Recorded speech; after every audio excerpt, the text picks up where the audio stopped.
Ante la revolucionaria noticia de que la enfermedad avanza incluso hasta más rápido que la salud, nos hemos reunido hoy aquí 7 expertos para explicar un poco cómo va todo el tema entre salud y enfermedad y las diferencias que existen y cómo va avanzando la tecnología y la investigación en este campo. Primero de todo tenemos a nuestro doctor, a nuestro miembro de la Organización Mundial de la Salud, el señor Joachim, que nos va a explicar cuál es la definición que nos daría de salud. Buenos días. Pues la Organización Mundial de la Salud define la salud como el bienestar físico, social y psíquico. Luego ahí entrarían muchos factores. Por ejemplo, en el análisis que hacemos nosotros, la clasificación que hacemos en la OMS, los factores que entrarían dentro de las enfermedades serían los factores biológicos, los ambientales, los personales y luego la atención sanitaria por último. Es decir, que ahí entran la edad, el sexo, la información genética, entran también dependiendo de dónde vivas, si vives aquí o vives en un país, vamos a decir, subdesarrollado o con menos condiciones. También traen las personales, los hábitos que tenemos en la vida, el ejercicio físico que hagamos. Y luego, por otro lado, la atención sanitaria, ¿no? Porque, por ejemplo, en España tenemos una salud pública que más o menos que cubre bastantes enfermedades, que hay otros países que no tienen esa suerte. Y bueno, eso sería un poco, en general, sería un poco los factores que determinarían la salud, así como introducción. Vale, entonces como conclusión podríamos decir que dependiendo del país donde se viva, las enfermedades van evolucionando de una manera o de otra. Teniendo en cuenta que estamos en un país desarrollado, la historia de la salud ha ido evolucionando a lo largo de muchos años. Y nos va a explicar Aitor, el doctor Aitor, cómo ha ido esta evolución de la salud a lo largo de la historia. Bueno, en primer lugar empezamos en el siglo II. Un acontecimiento importante fue el juramento hipocrático, que era un juramento que hacían los médicos y doctores para ejercer bien su profesión y también de forma ética y moral. De esto pasamos al 1346, donde hubo una enfermedad muy importante, fue la peste negra. Yo tengo una pregunta. Sí. ¿Por qué es peste negra y no es blanca? Peste negra era porque terminaban poniéndose negros antes de morirse. La piel cogía ese tono. Entonces... ¿No es cuestión de racismo? No, vale. Una enfermedad que arrasó la población de media Europa. Pasamos a Ramón y Cajal, que en 1852 descubrió las conexiones entre las neuronas, por eso le llaman el padre de la neurociencia. En 1869 se descubre el ADN, que es lo que nos da a nosotros nuestra identidad, es decir, lo que nos diferencia, incluso siendo hermanos gemelos, el ADN, esa información genética nos diferencia unos de otros.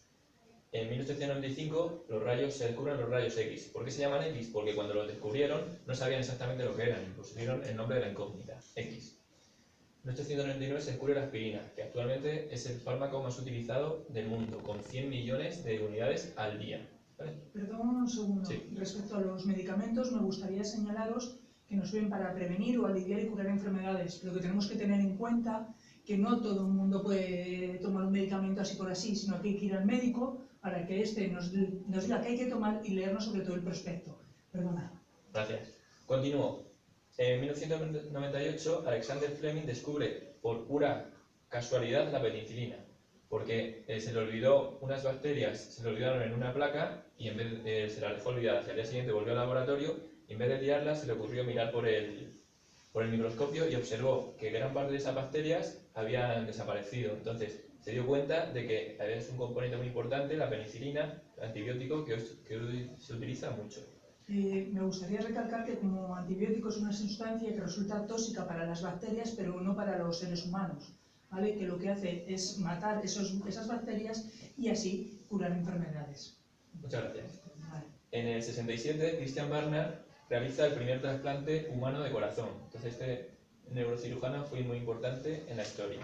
En el 81 se descubre el SIDA, que es una de las enfermedades actuales más importantes. También se dieron cuenta de que proviene de los monos. Finalmente, en el 96, la oveja Dolly fue el primer mamífero clonado. ¿De acuerdo? Ya hasta pasamos a la actualidad, donde hay un partido muy importante hoy.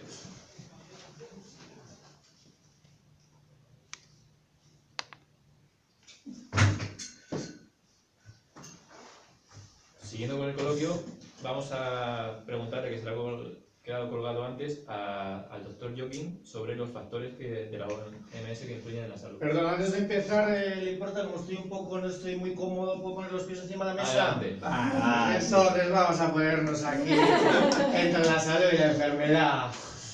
Bueno, lo primero, la OMS, nosotros, ¿qué decimos? Nosotros decimos que hay diferentes factores que determinan la salud, como he dicho antes, pero hacemos una clasificación muy larga, tampoco es cuestión de decirlas todas. Pero bueno, en principio, y para que estemos un poco, para que sepamos de qué estamos hablando, se diferencia entre infecciosas y parasitarias. Es decir, por ejemplo, las típicas Yo como un enfermedades... parásito. ¿Conoces a uno? ¿Cómo se Sí, llama? está a la mesa. Igual es amigo mío. A la mesa, Está tengo a la un mesa. parásito que me hace mucho daño. Pues mátalo, pero ya. Mátalo. Tenemos enfermedades como la gripe y la varicela, todas esas, pues esas son las infecciosas. Bueno, luego tenemos tumores, que eso ya son temas serios que no vamos a hablar ahora. Tenemos también enfermedades de la sangre y los órganos que intervienen en la circulación sanguínea, como anemia, no sé si os sonará, vosotros que sois doctores, ya os sonará la anemia, lo que es, ¿no? Pues tenemos también esas enfermedades. Luego tenemos otras enfermedades que son ya... Tengo una pregunta para ti. Dímelo ¿Quién es todo. la persona que puede tener más anemia? Piensa. A ver, No, dime a ver, tú. entre todos, a ver, ¿qué respondemos? Sorpréndenos. No, si yo pregunto a alguien. Doctor ¿Quién? Rom. ¿Qué respondéis? ¿Qué vamos a hacer? No saben nada. Venga, sigue. Bueno, y para finalizar, voy a decir, por ejemplo, que hay muchas clases, pero bueno, voy a decir una más, que son las enfermedades de la piel, que muchas veces los chavales suelen tener enfermedades de la piel que se les ponen rojas, pues eso se le llama dermatitis. Y bueno, más o menos esa es la clasificación. Bueno, generalmente yo como especialista en diagnosis clínico tendría que decir que una persona acude al médico generalmente cuando tiene unos síntomas. Una vez que está allí, a través de los signos y la exploración física que le hace el médico, se llega al diagnóstico, ¿no? Todas las enfermedades de las que ha hablado Joaquín tienen su diagnóstico a través de unos valores clínicos y de unas técnicas de valoración. Existen dos tipos, los clínicos y los de imagen. Dentro de los clínicos todos conocemos los análisis de sangre y los análisis de orina, que determinan los valores que son normales o no y que sacan a las personas o le dan más riesgo o menos. En los análisis de orina es cierto, porque a mí me vienen chavales preguntando sobre el color de la orina, a ver si pueden saber así si tienen que beber más o menos agua o Sí, tienen enfermedades. el color y la apariencia física es uno de los valores que se estudian en los análisis de la orina. Si está turbia o no, si es más oscura o menos, si tienen que beber más agua o no. Es uno de los factores a determinar, aparte de la apariencia microscópica y ¿Y has ido al clínica. médico tú? Hace mucho. Pues hace bastante, sí, bueno. A lo Ya mejor sabes, todavía en casa estoy del médico, herrero, mi cuchillo de palo suele pasar. Que yo te veo en la cara. Luego, dentro de las técnicas de diagnóstico por imagen, la más sencilla es la de los rayos X, que se expone al cuerpo a una radiación. Por eso, cuando vas a hacerte una radiografía, por norma general, a los chicos les ponen un tipo de delantal de plomo para proteger sus partes más sensibles. Igual que a las embarazadas. A diferencia de esta prueba, las ecografías determinan más los valores en masas de nuestro organismo, ¿no? Y no se utiliza la radiación. Se utilizan ultrasonidos para determinar. Y por último, las resonancias, que son también muy típicas, utiliza imanes y ondas de radio, que son más potentes y construyen imágenes del cuerpo en diferentes secuencias y a diferentes niveles. Y esos serían los principales métodos de diagnosticar una enfermedad o una ausencia de enfermedad, como ha explicado yo aquí. Muchas gracias a la doctora Aragón. Podemos pasar ahora a la doctora María José para que nos explique un poquito las enfermedades infecciosas y... de doctora María, perdón, para que nos explique las enfermedades infecciosas y parasitarias. Vale, pues una vez que ya sabemos cómo detectar o Cortito, ¿vale? Que hay que tomar cafecito, ¿eh? cómo diagnosticamos una enfermedad, vamos a hablar, por ejemplo, de cómo se pueden transmitir. Muchas veces nos preguntamos que por qué nos tenemos que lavar las manos, ¿no? Siempre antes de comer, o cuando hemos tocado un animal, o también nos preguntamos... Sí. Si yo le cojo la mano, obviamente me tengo que lavar las manos. ¿No? Si yo le toco a ella, me tengo que lavar las manos. Las bacterias Porque... y los virus se transmiten Eso es. siempre. Si tengo una bacteria o un virus, me tengo que lavar las manos. Lo mismo yo.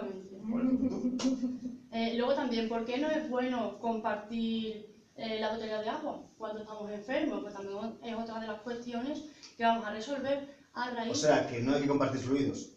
Efectivamente, no hay que compartir. Luego, por si acaso. Sobre todo si una de las dos personas está enferma. Tiene una enfermedad infecciosa. Entonces, ¿cómo se puede transmitir este tipo de enfermedades? Pues tenemos varias vías. En primer lugar, puede ser a través del aire, a través de la respiración. Así por ejemplo. También se puede transmitir por la boca, ya sea a través de los alimentos que se ingieren, ya sea por el agua, como hemos comentado, de que se puede pegar si bebemos de la misma botella, o a través de la saliva incluso, o por las manos sucias. Principales enfermedades infecciosas, vamos a mencionar dos que son bastante conocidas, el sarampión y la viruela. ¿La conocéis? Sí. ¿Existe algún tipo de prevención contra estas enfermedades, aparte de...? Pues sí, efectivamente. Yo te lo voy a decir. No, yo lo voy a preguntar. ¿Qué hacéis para prevenir enfermedades? A ver. ¿De este tipo? Sí, no, de todo tipo. ¿Qué haces? Aparte de lavarte las manos, de no tocarte, de no rozarte, mantener 10 metros de distancia, ¿qué más hacéis? Comer bien. ¿Comer bien? ¿Qué es comer bien? ¿Comida sana? ¿Comida sana? Espera, que voy. Vida saludable. Hacer ejercicio. Comida sana, mira, comida sana, ¿sabes? Ya te digo yo. ¿Qué más? ¿Qué más hacéis? Venga. Hábitos saludables. ¿Qué? Hacer deporte. Ah, deporte. Y es importante, Sí. al hilo de lo que decía la doctora María, la prevención con las vacunas. Las Creo que es lo vacunas. fundamental, ¿no? Efectivamente, las vacunas también es lo principal. Pero también existen una serie de barreras internas en nuestro organismo que nos ayudan a combatir este tipo de enfermedades. Por ejemplo, nos hacemos un pequeño corte. ¿Qué es lo que hacemos? Pues la piel se regenera, cicatriza y este tipo de enfermedades se puede prevenir y se transmiten en menor proporción. ¿Qué pasa? Te voy a cortar. Para eso ¿Sabes por tenemos qué? la penicilina. Porque estoy preocupado por una cosa. Habláis mucho de Cuéntame. enfermedades físicas Sí. y las mentales. Ahora, Habláis mucho de... ahora voy Yo a por necesito ello. comunicarme con la gente. Si yo estoy callado y encerrado en una jaula, ¿qué pasa conmigo? Ahora voy Yo no puedo a callarme. Aquí Yo necesito tenemos hablar. al El Y si doctor yo- Rebruno te va a comentar ahora. que es Rebruno. el experto que te va a contar qué es lo que pasa con ese tipo de enfermedades. No obstante, antes me gustaría señalar que todas las enfermedades infecciosas, ahí si no puedes prevenir y ya sale la enfermedad, tenemos los antibióticos. Pero que es muy importante no tomar o abusar de estos antibióticos. Por favor, ¿puedo dejar de molestarme? ¿Vale? Porque si no las bacterias se vuelven resistentes a esta medicación, a estos antibióticos y luego no sirven. Así que la cantidad siempre adecuada y siempre bajo prescripción médica. Vale, muchísimas gracias por la aportación. Y me gustaría que hablasen de las enfermedades mentales porque, como pueden ver, aquí tengo un caso a mi derecha. Sí, bueno, yo en principio íbamos a hablar de las enfermedades no infecciosas, que son todas aquellas que no se contagian, aquellas enfermedades que no se contagian y que se pueden producir por múltiples causas, por genética, por agentes externos. Entonces, aquí vamos a hablar en principio de las enfermedades cardiovasculares, en principio, en las que podemos tener enfermedades cardiovasculares, son trastornos de corazón, de vasos sanguíneos, etc. Y bueno, pues tenemos el infarto, tenemos la arritmia, el soplo, la angina de pecho.